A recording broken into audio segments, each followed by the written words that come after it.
Good morning, guys, and welcome to the May 31st episode of the MMAOB Daily Show. I'm your host, as always, Adam Martin, taking you through the latest news in MMA. We made it to the end of the month, guys. Good job, everyone.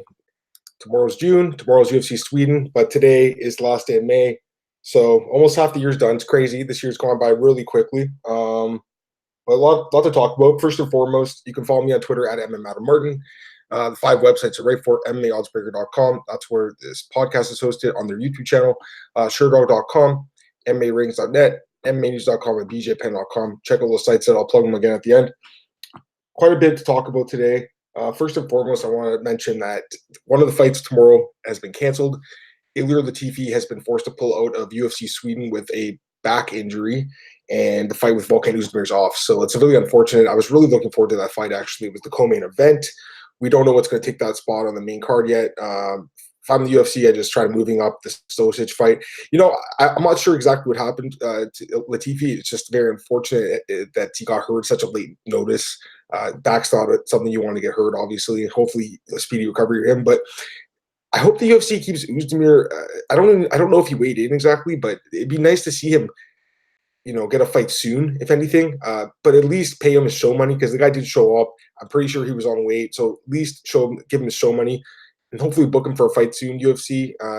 Sean Shelby, you're obviously listening to this, Mick Maynard. The guy didn't do anything wrong. It's unfortunate this happened, but again, he trained 3 months for this camp, and then his opponent got hurt at the last second. It really sucks for Volkan. Again, speedy recovery to Ilir, but for Volkan, I hope they book him soon, or again, give him his show money at least, just so he has money to pay for his manager and his camp and stuff like that, because that stuff's not cheap. So it's really, it sucks that if I got hurt, or if I got canceled and that Latifi got hurt, but we're going to run with 12 fights tomorrow instead of 13. And, someone who's going to do play-by-play, I guess that's not the end of the world, because it's one less fight for him to do. But I was looking forward to that fight. It should have been a good one, and I was going to pick Volkan, especially knowing now that Latifi was hurt. I think Volkan at minus 120 or whatever was a pretty good bet. So that's unfortunate. One fight announcement to talk about here. UFC 240 keeps getting new fights booked. This one's a lightweight bout between Olivier Aubin-Mercier and Arman Tsarukyan. Now, we all know about Mercier. He's a really, really good fighter, of course. Let me just pull their records out here. Aubin-Mercier. Where is he? Here we go. OAM, Canadian. He'll be fighting at home. He's 30 years old now. What's his record in the UFC? 7-4, so solid record. Back-to-back losses right now over Burns and Hernandez. His last win to Evan Dunham, also beat Tony Martin. He has some good wins in the UFC, but the last two fights definitely hasn't looked as great. But again, Burns is a very solid fighter, and Hernandez is solid too, so no shame in those losses. And Tsarukyan came kind of in the same boat. This guy came in the UFC on a long win streak. What was that, 12-fight win streak, including a couple wins over UFC veterans like Takanori Sato, Junior Assunção, and Felipe Oliveri, and then came in the UFC and lost a spirited decision to Islam Makhachev, only 22 years old. I think this guy's a lot of potential, a good fighter. It's not an easy fight for OAM. This guy's really good, I think. I don't think he's as well known, obviously, as OAM. He's going to be going to his enemy territory here, but I think this guy's got a good chance to win this fight. So as far as the line goes, I would assume it's pretty close. OAM might be the favorite just because he is Canadian, because he's more well-known, but I think Tsarukyan has a really good shot to win this fight. So I'd be taking a look at him for sure. Hopefully he's a dog. He might not be. Maybe I'm wrong about this one. Maybe he's a big favorite. I don't know. He was a big underdog. That's why I'm thinking maybe he'll get more respect, but not as much as some of us might think, because he did lose that fight to Makhachev. I think he lost every round too, but it was a close fight. It was a competitive fight, even though he lost every round. So good fight here, good matchup, and that card keeps getting more and more stacked as the days go by. I'm looking forward to that card. A couple other news and notes here. Cosmo Alexander, the guy who just knocked out Sage Northcutt in one, called out Vitor Belfort for I don't know if they call it a super fight, but I think for one, that'd be a prominent fight. I guess that makes sense. I mean, Cosmo, again, coming off a great win over Sage, over a UFC veteran, and Vitor's making his debut in one. I think Vitor should be retired right now, but he wants to fight. He wants to make money. One seems to really like this guy, Vitor. And I don't know, I really don't know what their drug testing policy is over there. But if this guy goes back on the Jesus juice and starts becoming that TRT Vitor that we remember from the Luke Rockhold and Michael Bisping KOs, that guy was one of the greatest fighters of all time, that version of Vitor Belfort. So we'll see what happens there. But, yeah, I mean, Cosmo Alexander coming off a big win. We'll see. Don't know if they're going to make that fight. I think it's kind of a risky fight, actually, for Vitor, because I think Cosmo's got a lot of power, great striker. But, as far as big names go, that's probably one of the bigger fights one can make right now. So I would not be surprised if they did end up booking that. Couple other things to talk about here. Frankie Edgar came out. I have a article at bjpenn.com. He says that BJ Penn should retire, and it's hard to disagree with him. First off, they fought 3 times. Frankie won all 3 fights. The first fight, UFC 112 in Abu Dhabi, close fight. Most people thought BJ won. Frankie took home the decision. They had the rematch. Frankie won at UFC 118 in Boston. Then they had the trilogy fight at the top 19 finale, crazy enough, 2014, and Frankie destroyed BJ and sent PJ to retirement. He came back 3 years later. He's lost 4 fights since then. BJ's currently on a 7-fight losing streak. That's the longest losing streak in UFC history. Just had a fight with Clay Guida. I will say this about the Clay Guida fight. It wasn't a blowout. He did win the first round, BJ did, with his striking. And then he got wrestled, he got grinded, and he got cardioed by Guida. And I think most people thought that's what was going to happen. So, if anything, the fact he didn't get finished is a good thing. But I think Frankie's probably right. BJ is 40 years old now. Love the guy to death, of course. One of the greatest of all time. Actually, he's my employer now, of course. But, at a certain point, you don't want to see a guy get hurt anymore. I will say that, again, he did not get finished. So maybe there's one more fight left in him. I don't know, though. The thing is, it's risky, though. If the UFC cuts him, he's probably going to sign with Bellator, if I'd assume. I mean, Rich Chow, his good friend, works there. Hawaii, they do events there, so it makes a lot of sense. That's why I think the UFC's been reluctant to release him up to this point, but we'll see what happens there. I think Frankie's probably right, though. I think BJ, he's got definitely talk to his family and just decide what's best for him, because at some point it's just not fun seeing the guy get hurt.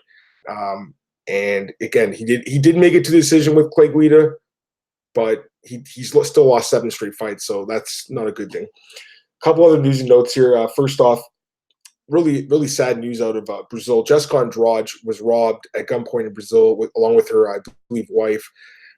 Very, very sad news, of course. And this is not the first time this has happened. We know Brazil is not the most it's a dangerous country, straight up. I mean, I was just there.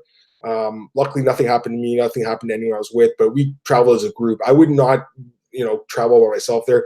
I probably wouldn't travel by myself in Toronto at night either, or something like that. So that's just how the world is, unfortunately. There's violent, disgusting people out there that are criminals, and unfortunately, Jessica Andrade, she was the victim of this attack. At gunpoint, her passport was taken, her money was taken, her phone was taken. She's okay. Her wife's okay. That's a good thing.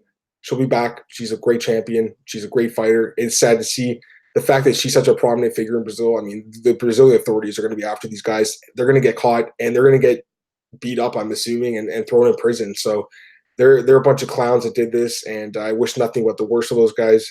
Jessica's a great ambassador for the sport. Again, I met her in Brazil literally a few hours after she won the belt in the morning. When I was checking out, she was right in front of me in line, and I managed to, again, say, congratulations, shake her hand, and she was beyond nice, considering it was just like 3 hours after she won the belt, and she was getting mobbed by the fans when they came home. When we all came back in the middle of the night at like 4 a.m, she was getting mobbed at the hotel. 3 hours later, she's checking out. Couldn't have been nicer. Just taking pictures with the fans, and she's just a very, very good ambassador for the sport. And again, it's a shame this happened. And one other thing I want to mention is this guy, Donnie Aaron, Andrea Lee's estranged husband. He was finally arrested after 9 months of running. Stephen Morocco, MMA Junkie, has the full report, so I would check that out, check out his article. But yeah, it's just disgusting reading this one too. It says Aaron allegedly tried to burn Andrea Lee with a cigarette and choke her during an argument following UFC 227. It says Lee ran into her daughter's room to escape, and then Aaron's father tried to intervene, and then Aaron was charged with domestic assault. The guy was on the run since then. Guy's a complete scumbag. It's sad to see that such talented women and such talented athletes, just a nice person by all accounts, like Andrea Lee. She's so like, I don't know, like I remember she did an interview and she was so supportive of her husband, even though people were calling him out for his Nazi tattoos and stuff. But I don't think that was her husband, so I think we got to give her a little bit of slack there. The guy was a complete scumbag and probably a very, very controlling person and very vindictive. So, I wish nothing but the worst for this guy too. He's just a complete scumbag. We'll see what happens there. But yes, Team Morocco has the full story, so check that out. But I'm assuming this guy's going to be going to jail. He really is actually in jail after 9 months of the run. So this guy's a clown. And wish nothing but the worst for him. So we'll see what happens there. I think that's pretty much it, guys. Just want to give some plugs and shout outs here. Okay, so first off, MMAOSBR.com. Again, thanks to Nick for letting me do this podcast. I've been enjoying it. It's been a lot of fun. I hope you guys are enjoying it too. Monday to Friday, we'll be doing this. And then, of course, when the UFC has cards, we'll be doing the extra show. I'll be doing it with Cole Shelton. So check that out. I just posted a full main event preview at MMAOSBR.com for Smith and Gustafsson tomorrow. So check that out before the card. Sherdog.com tomorrow morning. I will be doing the live play-by-play for the full 12 fights, unless we have other injuries, maybe less than 12 fights. Who knows? For now, 12 fights. So 10 a.m. at Sherdog.com, the play-by-play. Follow along with me, guys. Watch the card, of course, but definitely follow along. We'll be judging the scoring, me and a couple other guys there, so check that out. Also, Sherdog.com, I have my Prime Picks article. That is on the front page of Sherdog.com right now, so check that out. MMAnews.com. I had an article with Smith and Gustafsson a couple days ago, so you can check that out. MMAratings.net. I mentioned this a couple times. I posted one about some people that I think could be cut from the UFC, and also I'm going to have one coming out hopefully today. The card's tomorrow, so hopefully today on the light heavyweight bouts going on at UFC Stockholm tomorrow. What else? And BJPenn.com. Again, I had the article on Frankie Edgar saying that BJ Penn should probably retire, so check that out as well. And I think that's pretty much it, guys. So, we had another good week here.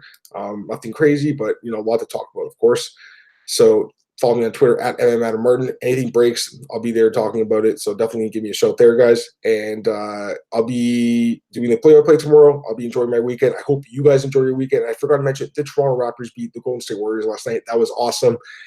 Still don't know if they're going to win the series. I mean, it's a tough series. Golden State is an amazing team. I think they do need Durant back probably to make it a bit more competitive, because last night was, I wouldn't say a blow-up, but it was very much in the Raptors' favor, which is great. I'm a huge Raptors fan, so it's amazing. Born and raised in Toronto, guys, so this is my team. I've been cheering for them since, Damon Stoudemire in 95. Well, I guess he wasn't there in 95, but yes, 20 years of a lot of losing seasons, along the way, but now they're a good team. Now they're amazing. I hope they win. Don't know if they're going to win. As someone who, bets on sports, I don't know. I'm not sure if I would have put money on them for this, but as someone who's a fan, diehard fan, please, Raptors, please pull this off. I want to see you guys win. I have a friend going to the game on Sunday. I'm very jealous of him. He paid 4 figures for his tickets. That's how much they cost. That's the minimum, I think, 4 figures, but it should be good. Anyways, guys, have a great weekend. Watch the Raptors-Warriors game on Sunday, and I'll be back Monday to talk about UFC, Sweden, and any other news that breaks over the weekend. Have a great weekend, guys.